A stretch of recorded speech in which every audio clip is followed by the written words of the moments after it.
I believe there is a place for everyone. Some people are born into the family where they belong, but for me, it wasn't that simple. I'm 18 years old and I moved 18 times. That's not to mention a few homeless shelters in my childhood, so you can say I never really became attached to any particular residence. 9 of those moves, all between the ages 15 through 17, were into the homes of strangers.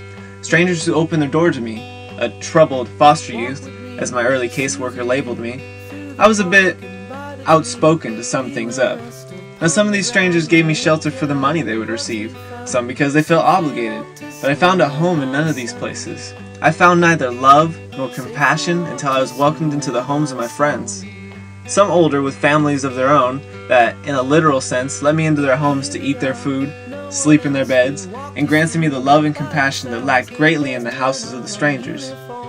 These friends of mine took the place of my parents I no longer had. I gained brothers and sisters, aunts and uncles, people that cared for me, truly.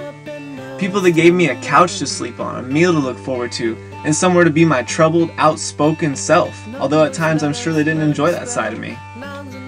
So some of us have it good right off the bat, a caring home filled with people you care right back for. Then, for others, it takes some searching, and patience, a ton of patience. But the most important factor is the risk-taking. I tried my best to close myself off from everyone when living with the strangers, so it was hard to open up to anyone. I'm sure a few of you are quite familiar with this feeling. But to tell the truth, I did open up to many of the strangers, and it was difficult to bounce back from the rejection. It wasn't pleasant living with those people after that either. It was tricky dealing with it, but the hardest part was opening up to the next family, then the next, then the next. So for me, all it took was patience. Patience in searching for the right people and the right time to risk rejection and hope the feeling between the person and myself was mutual. Eventually it was, and I feel extraordinarily loved and am so very grateful for the family I've befriended. This I believe.